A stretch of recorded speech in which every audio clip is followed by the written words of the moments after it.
My name is Jon Blass. I'm a mixing engineer. I have contributed mixes to 7 Grammy-nominated albums.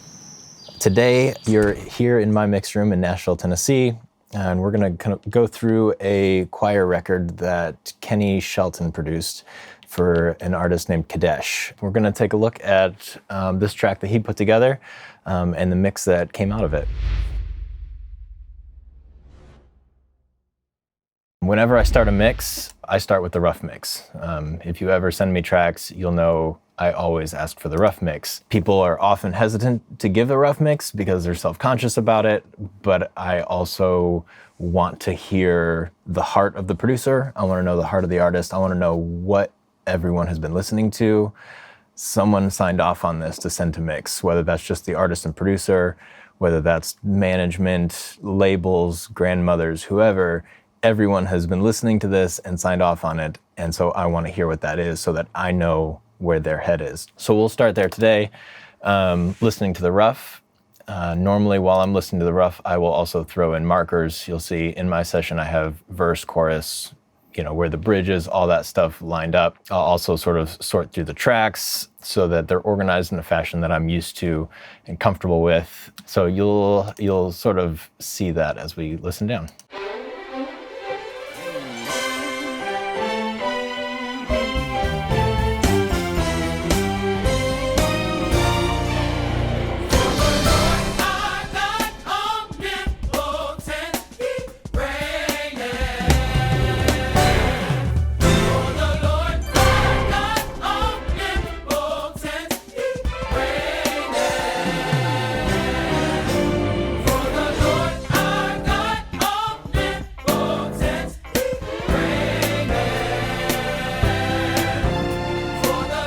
So what I like about that rough mix is that though there are some things that you'd say don't sound great, the drums need to be bigger, the track needs to be bigger overall, what I hear is the intent of the producer. I can hear how important the strings are. I can hear that slap bass is gonna be a big part of the groove. I can hear he's got kind of a distinctive snare, and I'm not sure how that's gonna play out in the mix yet at this point. It's also not compressed to death. It's not extremely loud. It's a great rough mix. It gives me a good starting point. So then we'll switch over to the tracks, what we have, and I'll just kind of scroll down through the screen here, and I'm gonna start muting things starting at the bottom and work our way back up to where I put the drums.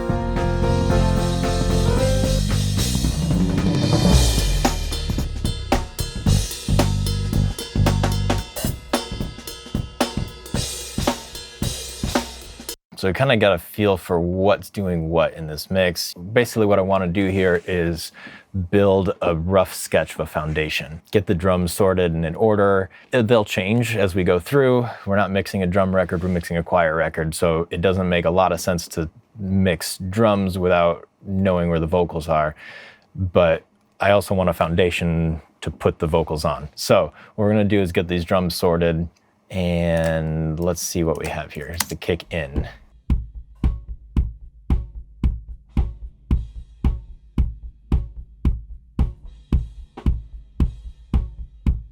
And let's hear the kick out. Okay, so this is a song I've already mixed. I kind of know where I'm headed with it, but I've taken all the stuff off, and we'll kind of add it back in, and I'll show you why.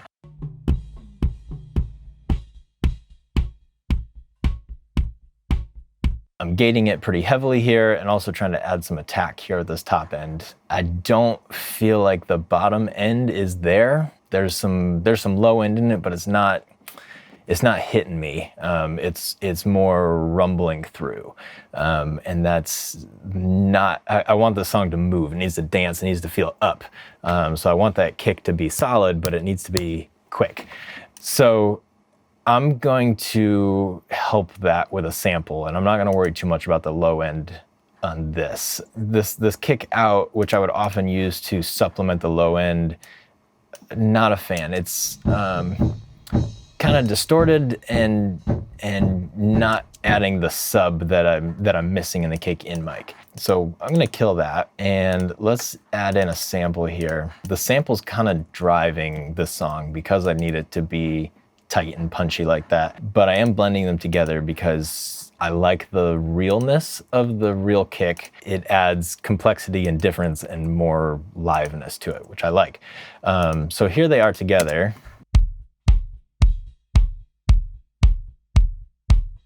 That's without the sample.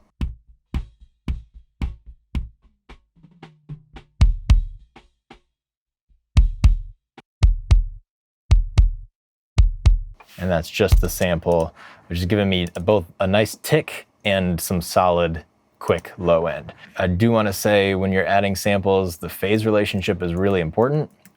I do go through and I check the phase on every single hit. This one's a little bit complicated because though we start in phase, you'll see that both of them go up at the same time. By the time we get here, they're completely out of phase, which means they're canceling low end. And that's always a balance when you are using two different sounds. And we can show you what that would look like if we flip the phase on this. Here's with the flipped phase. And here's not flipped. So when we flip it, we get some of that deep, deep low end that's we're losing here when they're out of phase. But ultimately, it's not as tight, it's not as punchy, and I'm diminishing some of that by just volume change, basically. So I'm allowing, because I'm having more of this in there, I'm using more of this low end, and this phase cancellation is less important. So let's move forward. The snare, which I noticed in the rough was an interesting sound. Let's see what it's doing.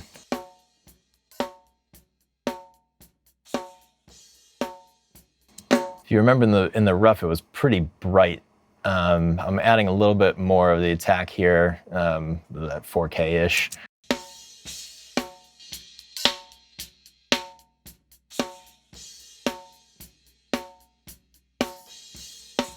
Tiny amount of compression too, and a little bit of a roll off. The compression on this SSL just adds a little bit of a snap to it too, which I really like. We're also flipping the phase on this to make it more in line with the rest of the drum kit, which is also going to give it more body than it has otherwise. I'm also adding a little bit of distortion on this.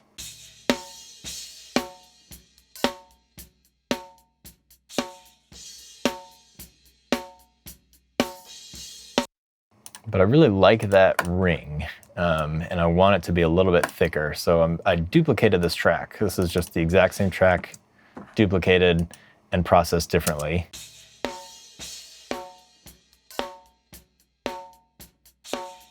I got that fast attack on the snare compression there. So it's really grabbing it and letting the tone of the drum come up, basically, is what I'm looking for there. And when we play them together, it kind of thickens it up.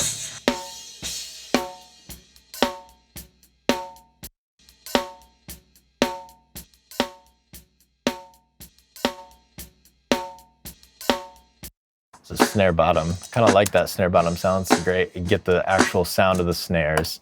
Not doing much to it here. A little bit of that same EQ, and that's it. So, and this is not flipped. So in the initial recording, the phase relationship between the snare top and the snare bottom was out of phase. So just quick correction there.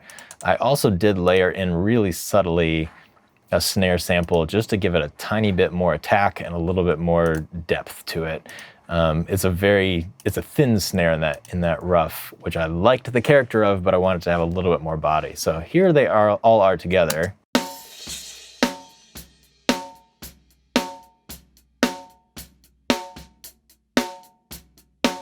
You'll hear that sample just a slightly lower pitch too. And I did add some reverbs here too.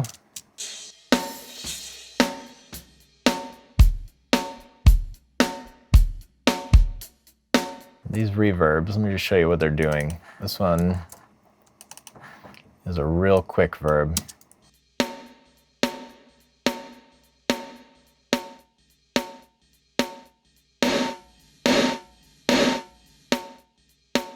But subtly, it adds a nice space to it. And this one is more of a normal room.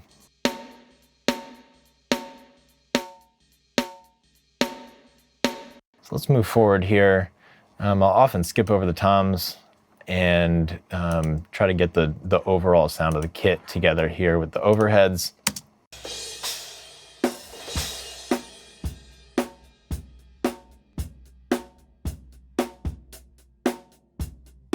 Great sound on overheads, really. I like that. I like the sound of the snare in them. I'm just gonna kill the low end and get rid of some of the I don't know, tubbiness, I guess, of it. That thinning out of it is gonna give the drums a cleaner sound, which is gonna be beneficial in this style of music here. So let me show you what this EQ is doing.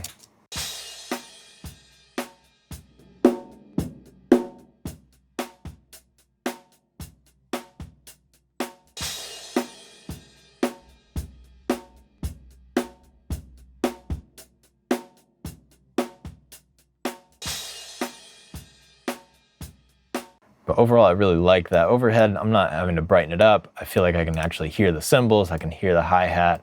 Let's scroll down here to where the ride is playing.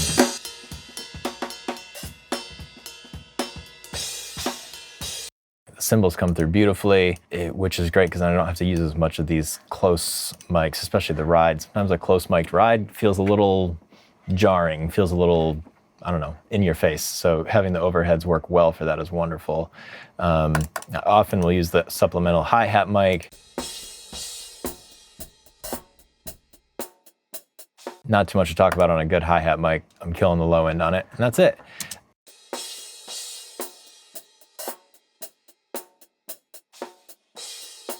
So let's hear where we are so far with that.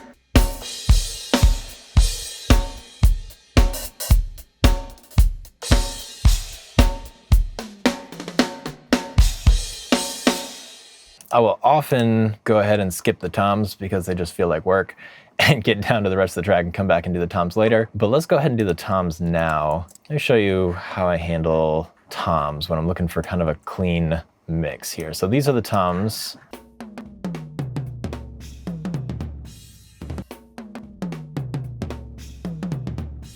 One thing about toms is that there's always a lot of bleed. So throughout the song, we have all this stuff. You hear the toms ringing, you hear the cymbals and snare through it, which sometimes is great. Oftentimes, after you EQ some toms, they get kind of harsh, pretty bright, and it's a sound that really hurts your drums rather than helps them. I want more control over the cymbals. I don't want to EQ my cymbals like I have to EQ a tom. So we'll show you how I clean up toms first of all. I always set my nudge to 1 millisecond, and I'll show you why in a little bit here. And then first step is duplicate playlist, so you can always get back. And then what I use is the tab to transient feature, which that's this little button. And then when you hit tab, it goes right to the transient of the drum. And I use the nudge to nudge over 1 millisecond, which we just set, and cut everything before it. So then we're right there. Then I'd create a gentle fade to get out of it, hopefully before the next big cymbal or snare. And I do that for each tom hit.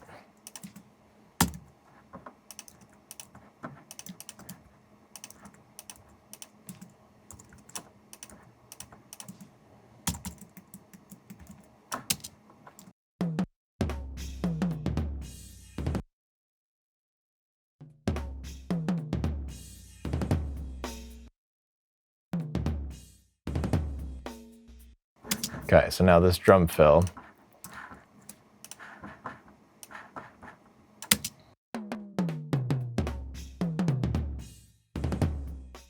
once I've done that to the whole song, which takes a little bit of time, I will grab everything and hit Command F. I'm just gonna do it to this segment to show you. This batch fade, I always have my fade in set to 1 millisecond. And then I hit OK and make sure it doesn't adjust any of your other fades. But what that does is create a nice 1 millisecond fade right up to your transient. So you have a clean start to every drum hit without affecting the transient of the drum at all. Then you can consolidate, and then you'll have a nice cleaned tom section, which I did the entire song already, like that. So let's talk EQ on toms. What I'm looking for here is the drum to sound like it was hit hard, like with impact. Let's do all of them real quick. I'll just show you the before and after, and then we'll talk about how we got there.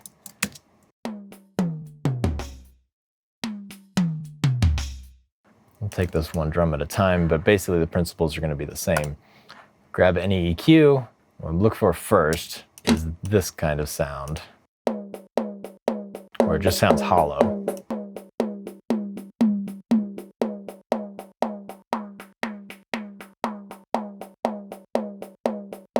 And we kill it.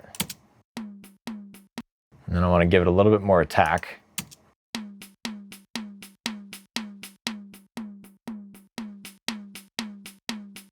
And maybe a little bit more body depending on the drum. Because I don't want it to sound thin, but we also want to get rid of all that hollowness of it. We'll do that with each drum. They're going to look similar, but slightly different frequencies and slightly different amplitudes of those EQ changes. So these are really drastic EQ changes, right? 15 dB, 12 dB, well, that's 8 there. When you're raising and manipulating it that much, that's why what I don't want to do is do that to this throughout the whole song.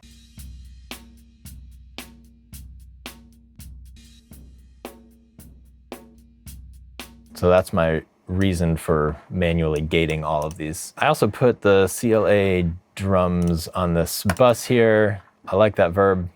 It adds a little bit of mojo as well. Cool, they sound great.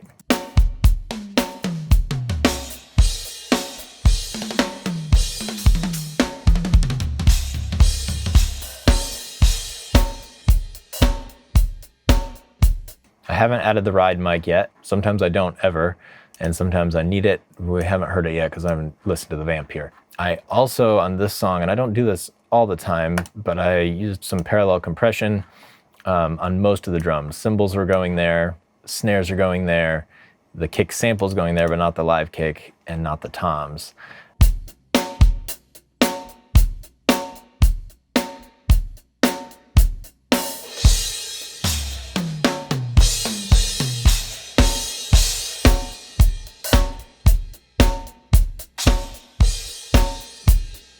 Not crazy heavy, but it's helping bring things a little bit forward. So let's go ahead and move forward, because if we get too bogged down in the drums, we don't have a song. So let's get to this bass, which again, listening to the rough mix, the bass was important to that groove. It's got a lot of slap. So let's see what we have.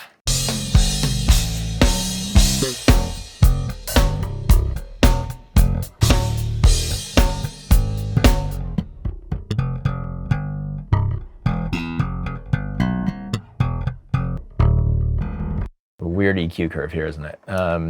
What I'm trying to do is get rid of this. Just sound a little honky, and I want it to be a little tighter sounding, but I also want to keep this brightness. So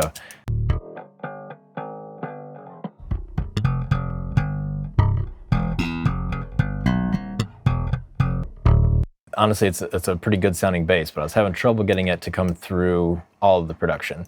I added a little neutron here for some help. It's doing some distortion, some compression, some drastic EQ.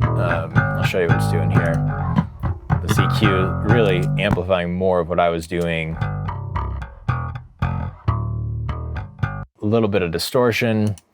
This compressor I don't think is really doing anything. dB or two. And this is really just compressing the low end.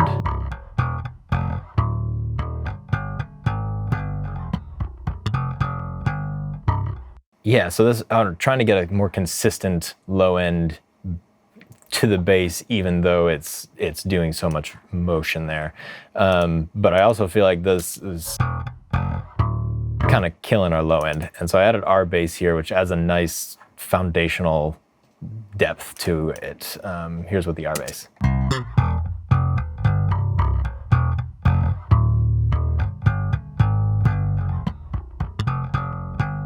Cool. Together.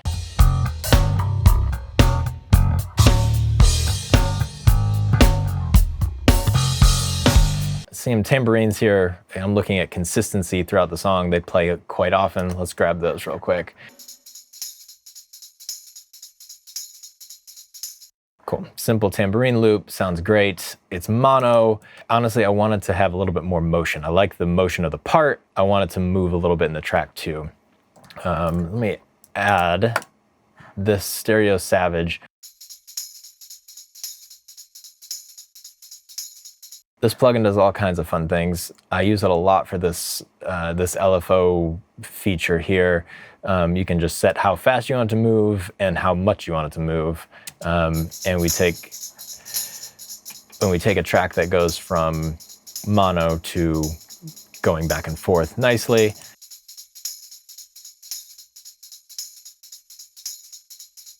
which just adds to the liveliness of the track.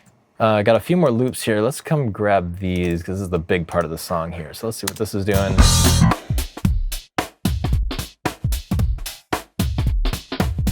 That's great. That's going to add some bigness to that end there, but also density. So we need to be careful with that. It's got some low end in it, which we need to be careful of with the bass and the live kicks. But I ended up keeping all of it. So let's just a blend thing there and claps as well. And the claps, raising a little bit of brightness to it, not much. Really, this EQ, the heavy lifting is done just getting rid of the low end. It's a clap, it doesn't need low end, but sometimes you get these sounds and there's, you know, rumbling or whatever happening down there. No clap needs, you know, anything at 20 hertz. So kill it. And we kind of have a groove here going.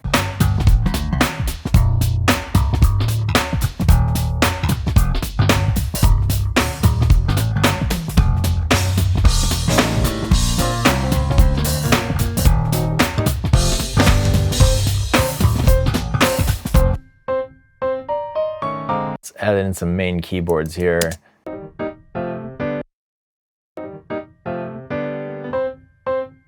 Again, just killing any unnecessary low end stuff and taking a little bit of muddiness to it. I'm adding a lot of brightness. I use the API 550A quite often for that on pianos. I like those bands on it. It works well for me.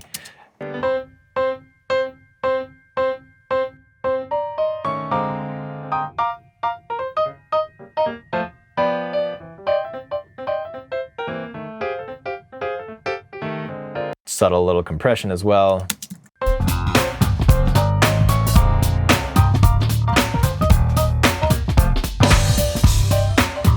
These EQ moves are all dependent on the song too.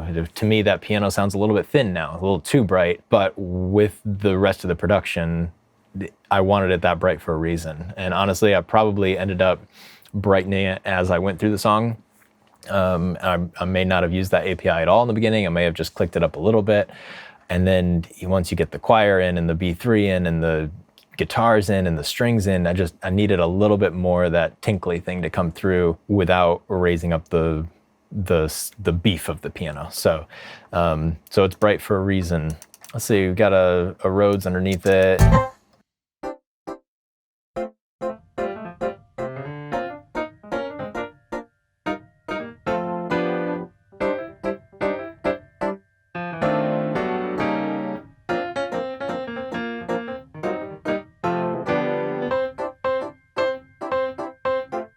So whenever there's two main keyboards, which I would call the Rhodes kind of a main keyboard, it's more of an EP sound there. I want to know why it's there. What is it supposed to do sonically or musically? And to me, it's a stereo file, but it's pretty narrow. And I wanted it to just expand the keyboard section.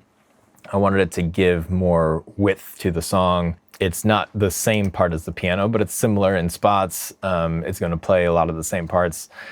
So I wanted it to provide another aspect that the piano didn't. So together,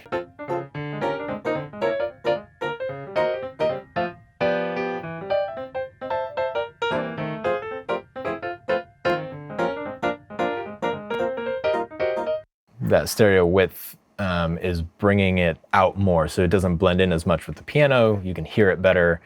It adds to it. And really, it's mostly delaying the right channel by 8 milliseconds and a little bit of stereo trickery there.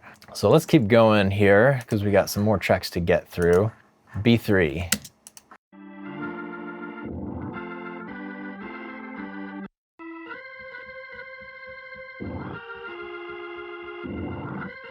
Now, the producer is almost certainly the B3 player on this, and he's a great B3 player, and he got a great tone. So there's not a lot to do to this. B3 is typically mic'd with 2 mics on the top of the Leslie and 1 on the bottom.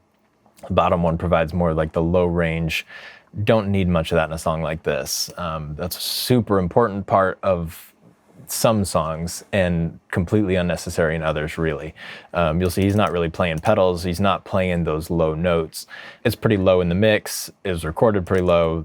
It's not doing a lot in this section. We're mostly using this, these 2 upper mics stereo. And it's a great tone. So all I'm doing is making sure the rumble's not there.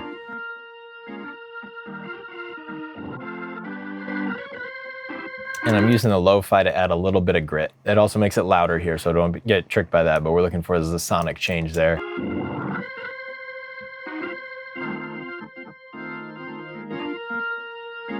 Just a little bit more edge. He's got a nice saturation on that Leslie already. It sounds great.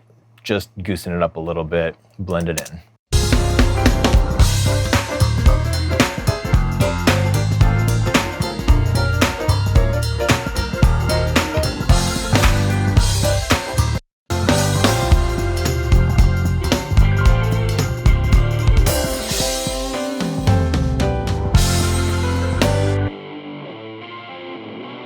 We got a pair of distortion guitars here. I got them panned hard left and hard right. They go together. To me, that's one thing for the most part here. What am I doing to it? I'm doing some tenting here to get rid of the high and the low end.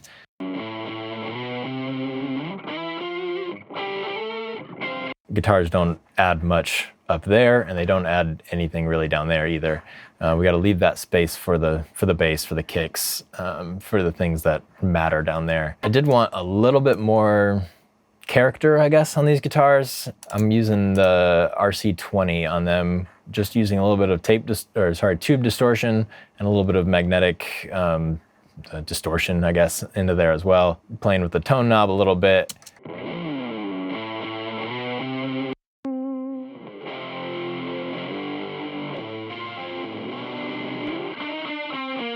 Not changing the character of his tones, just trying to give him a little more spice, really. We also have a pair of rhythm guitars here.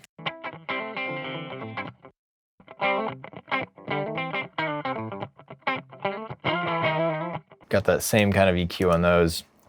I'm also gonna add a little bit of distortion.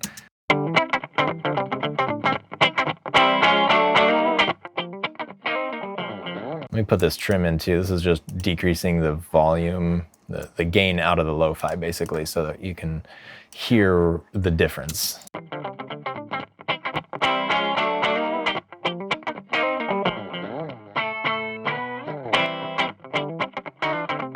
Puts them up forward a little bit, gives them a little bit of a tighter, crisper, less honky kind of sound to them. I want them to be more percussive is what I'm looking for there. I'm also just using the distressor on them, a little bit of compression, keep them forward, keep all that picking stuff catching your ear.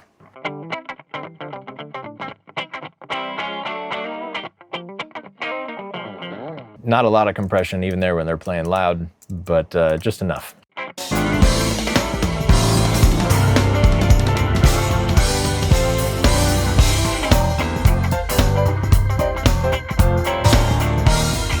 Let's get down to some more meat of the song here. We have strings, which were in my opinion, important in the rough mix. And you can tell just from how much they play a big role in the mix. So let's go through these live strings here and see what we have. So here's where we are. I did pan them, or maybe they came panned, I don't remember, in sort of a orchestral layout. Violins to the left. Violin 2.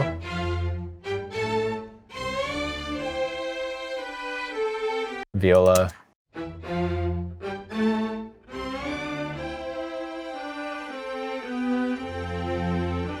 Cello.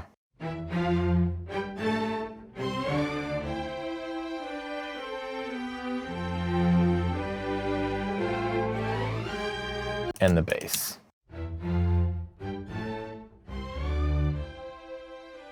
Lastly, the room mics.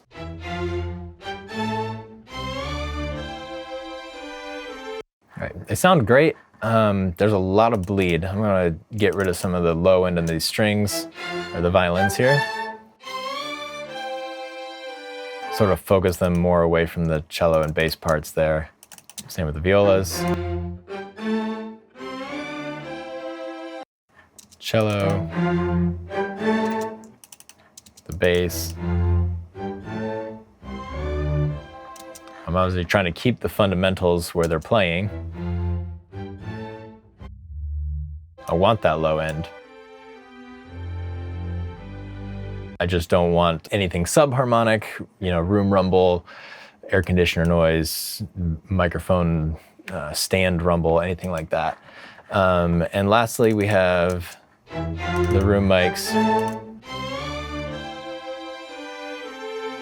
Just losing some of that room noise there. I do feel like the room mics are a little bit narrow.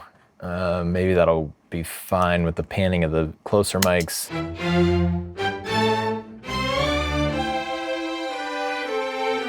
So I route them through a sub. I'll do this with any group of instruments that I want to treat as one.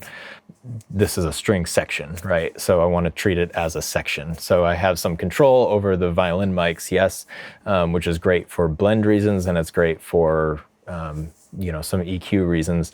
But then I want to treat it as a unit. So I'm going to put them through an aux track here. We just called it live strings, and now we can treat the strings as the strings. First EQ is pretty basic here. I'm just getting rid of a little of the mud. I want it to shine through a little bit better there. Also saturating the top end of the strings a little bit with some tape saturation. Let me show you what that does. I really like this trick on strings.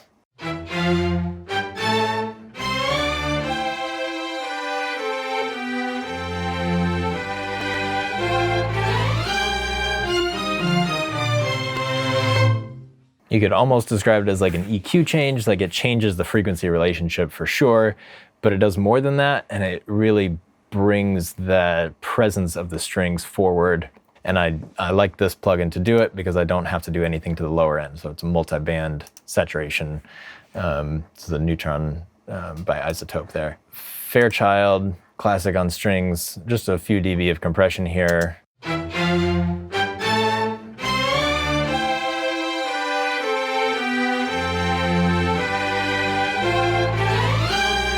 Not something I often put on strings, but it's a little narrow and I needed them to be a little wider. So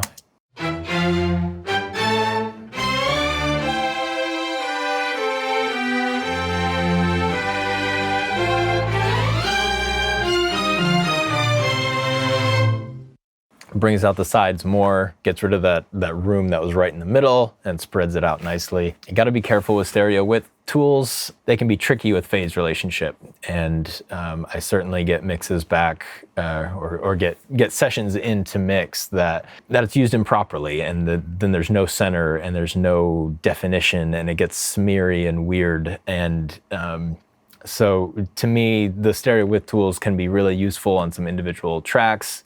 Almost never use them on groups of instruments, would never use them on stereo mix bus, that kind of thing. But it can be really helpful with that pad that's too narrow, or in this case, a pretty narrow room mic on some strings. And honestly, it's a great string recording. I don't have any concerns with it. but that's in this mix, I needed it to be a little wider. So we pull out the tools to do it. Also adding a little bit of sparkle here with the air EQ, you know, just a little extra top end there.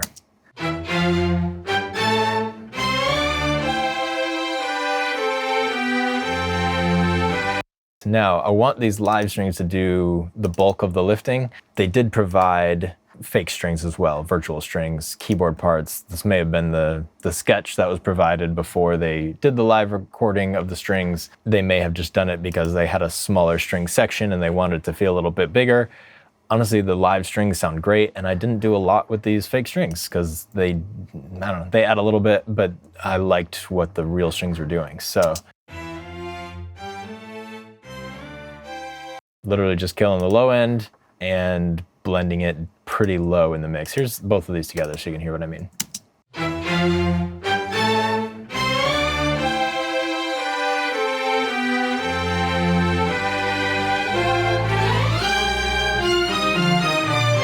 Adds a little bit of space, nothing wrong with them, but I'm definitely relying heavily upon the real strings there.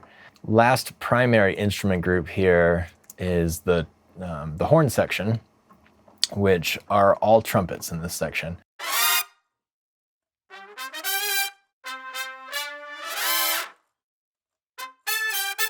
So first thing I'm going to do is spread them out. I like a nice wide stereo image for most things. I group them by parts and paint them so I have an even spread so that the, you know, trumpet 1 has a hard left and a hard right.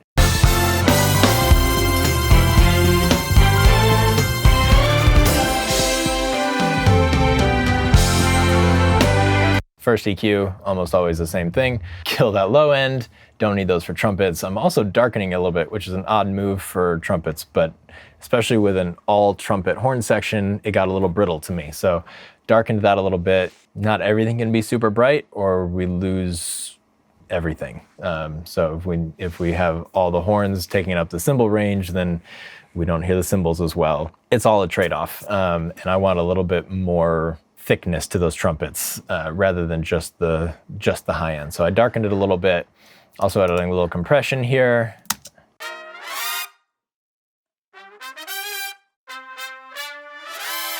Helps me even out so that we can hopefully hear more of the low notes and have a little more control over the big hits. Adding another compressor. This is probably doing less. Couple dB, and it's you know, it's an old CLA2A, it's an LA2A replica that Chris Lord-Alge did. Adds a little bit of that, you know, harmonic distortion too. And then reverb, just to put this stuff in a space. The short verb.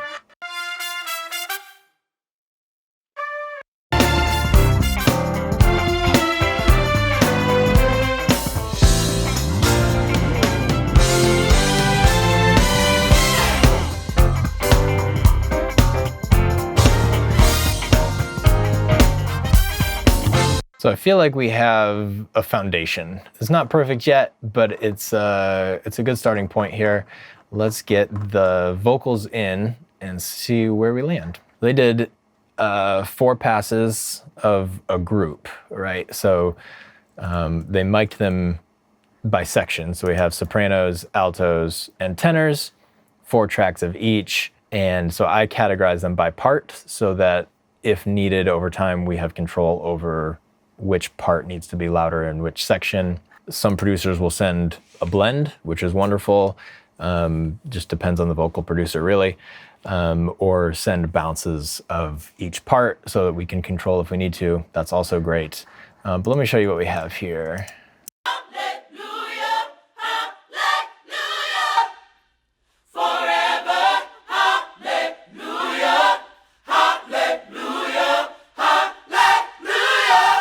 So this, I put EQ on every channel as really just a roll off that comes standard in my template and some light compression. It's gonna do a couple of dB probably, like, yeah, a little bit of that. Just to help even it out a little bit. And really I just start there. I try to make sure they're even. You'll see I did some clip gaining to these to try to bring up some low parts and even them out between different passes because I want it to stay consistent. I don't want to have the tenors drop out on this side and stay loud on this side. It makes it feel less cohesive, as well as is distracting for the listener. So that's when I have separated tracks like that, I will go through, clean out noise in between, people talking in between, people coughing in between, that kind of thing. Even it out, do some really light compression, light EQ, and categorize them into subgroups so that then I can just commit those subgroups and we'll have, instead of 12 tracks, we have 3 stereo tracks of vocals here, and these can go away, hide and make an active. That way if I ever need to come back, I can, but I have much easier workflow just looking at a few tracks here and still have control over each part. You'll see I ended up doing rides on certain parts to bring them up where they were needed, where they weren't coming through the way they needed to. So let's hear what this choir is doing here.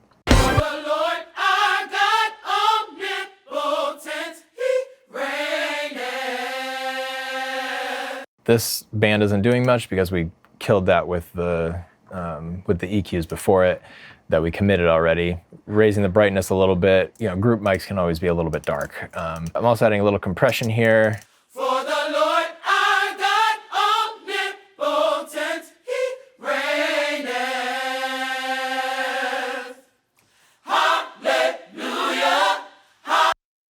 The human voice is very dynamic, and a big group of voices is also very dynamic. And so it takes a lot of work to try to get all of the words heard. It takes a lot of work to get the low notes and the big group shouts almost to all be in line without losing it and without, you know, tearing the head off your listener here.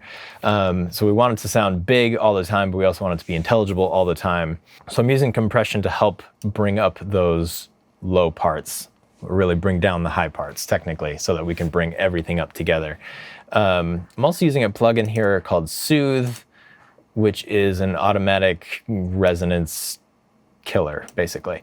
So it's sort of a, I'm gonna say infinite band EQ per se, that will look for bands that poke out and reduce them. For the Lord our God omnipotent, He reigneth.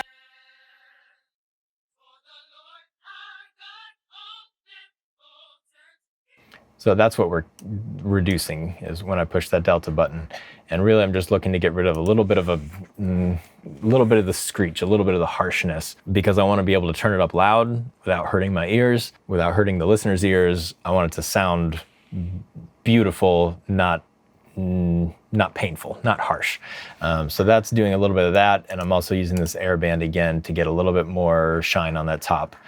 Basically more of what this is doing, but with a different tool. Lord our God omnipotent, He reigneth. You hear that sizzle up there? That's what I was looking for with that. Adding a little bit of ambience with this as well. They don't need a lot. They're, you know, a group recorded, you know, not close up on the mouth, but I want to put a little bit of space on them. For the Lord our God omnipotent, He reigneth. And a little bit of delay, just to give it some tail, some dimension. Our God omnipotent, He reigneth. For the Lord our God omnipotent. For the Lord our God omnipotent, He reigneth. For the Lord our God omnipotent, He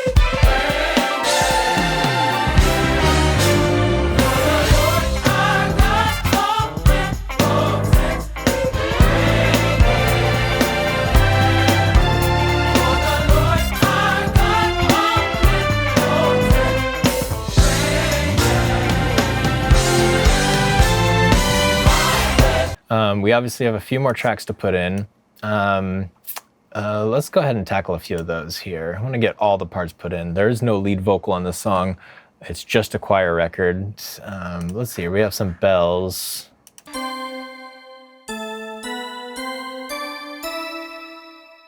I like the sound, but I feel like it needs to be a stereo sound. It needs to not take up a singular point, but sort of be a sparkle everywhere. I'm gonna use this micro shift plugin by Sound Toys, and it's gonna take that and make it wide. It's a little like funky sounding too, but I like that on bells. Yeah, I don't know, like kind of old sounding, vintage. And then tubular bells. Literally all I'm doing to that is left a default EQ on there that's killing low end that's not there. That's really just a blend thing. To me, the tubular bells provide an emotion. Is rarely like a feature, but you want to hear it in the background. It provides that big orchestral sound a little bit. Orchestra hits, on the other hand, typically want to hear pretty forward. So let's hear those. Those are thick and mono. I'm gonna kill the very bottom of that. And then this is doing nothing other than making my track stereo so that I can use this stereo width plugin. And again, I'm just delaying it all the way and playing with the width magic here, making it sound like this. Sometimes I like a mono orchestra hit. Sometimes I really like it to be wide. Here's how that ended up.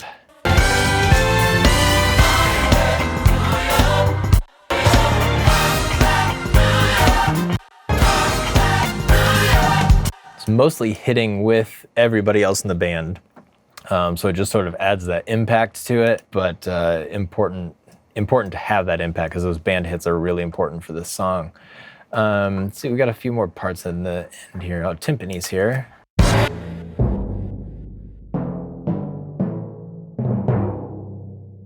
To me, timpani is one of those things I typically like to be a little bit honky.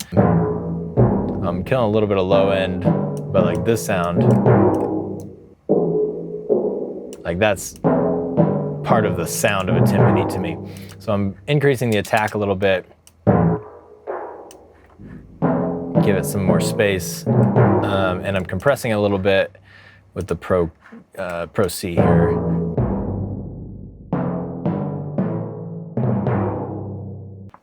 Also have some cymbal swells, should be simple. Let's see. Just kill the low end on them, nothing doing there. And clavinet.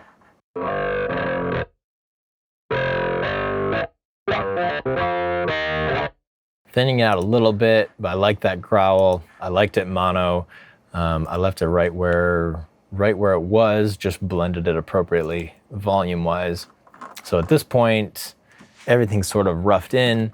I'll go through and start automation. And automation is a big part of how I mix. And in my opinion, it's a big part of how gospel music has to be mixed because it's busy, because it's dense. It takes a lot of time, but it also brings out the right parts at the right time.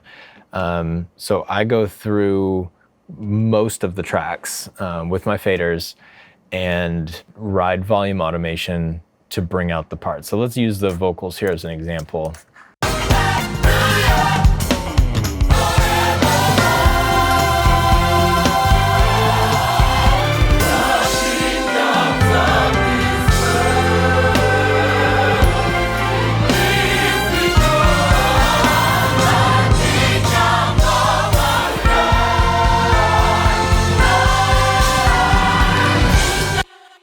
We kill that automation.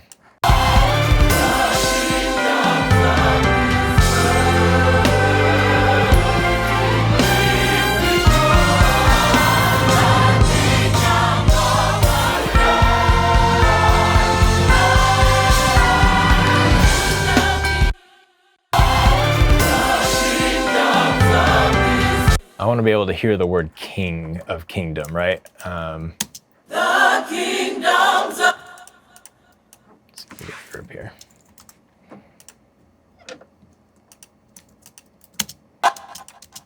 The kingdoms of this world.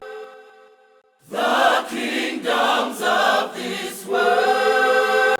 So the compression helps a little bit. Volume refines it, fine tunes it, and does more work really than the compression can do. It also gives me control over different parts. Let's use this as an example here.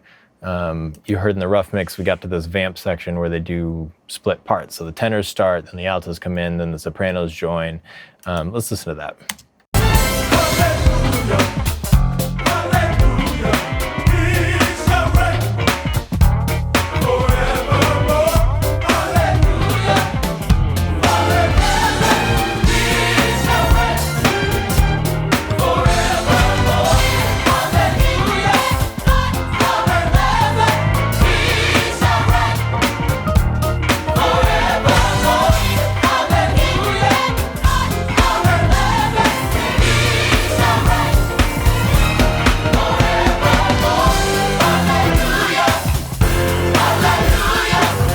Once we're back to here, you'll see I stopped automating them individually, kept automating them as a group. But here, they're back to one cohesive unit, whereas here, they're three separate parts doing three separate things. And I want to be able to control when you hear which part, so that your ear goes to sopranos, and then when the important word is the tenors pop up. Got to be able to hear all those parts because they're doing really interesting things, and that's sort of the whole point of this record, right? Yeah, so I will automate. I usually start with the vocals on automation, and then like we did when going through the tracks, I want to do the more important things first, the things that take up most of the space first. It will often be lead vocal and background vocals, and then keyboards, usually piano, main keys. Talk a little bit about routing here really quickly. When I have my sessions set up, I always set the output of the rough mix out a separate output so I can switch on my monitor controller between the rough and the record, or my current mix, so that as I'm listening and I go, man, what were they thinking with that loop? I don't get it. I can reference the rough and I can say, oh, I can't even hear it in the rough. Let me turn that down a little bit. Or I can be like, oh, that's the whole thing. Let me reevaluate something else here, and prioritize that. Everything else is routed out certain subgroups. I call them stems, so that I can see them quickly. So anything drum related goes to the drum stem. Anything bass related goes to the bass stem. Anything loop related goes to the loop stem, etc. Including the returns. So the strings verb we had goes to the string stem, so that when we're done, if we need to, we can print stems relatively easily. Other than that, they're straight out to my 2-mix, which looks like it has a lot going on. It's not that much really, because those aren't being used. These are just meters. This is just a low frequency cutoff at 12 Hertz, a little bit of the SSL compression. Not super drastic, a little bit of tape saturation. The vintage warmer, which lives on my 2-mix, adding some compression, some saturation. It's a nice little box that I've had on my 2-mix forever, really. And then I do mix into a limiter. It's not doing much. The whole time we've been working, I did a dB.5. More of a safety limiter than anything else. I'll sometimes hit it a little bit harder and then bypass it just to see what happens. Just depends on the record, really, if I want to crush it some more or not. And that's it. When I'm done, we print the mix, we send it to the producer, and they'll send me back notes. We'll make revisions until everyone's happy, and then we send it off to mastering. That is the mix of Hallelujah Forevermore by Kadesh, produced by Kenny Shelton. And thank you so much for coming by. Again, my name is Jon Blass. I don't know how to end this. We should start that again.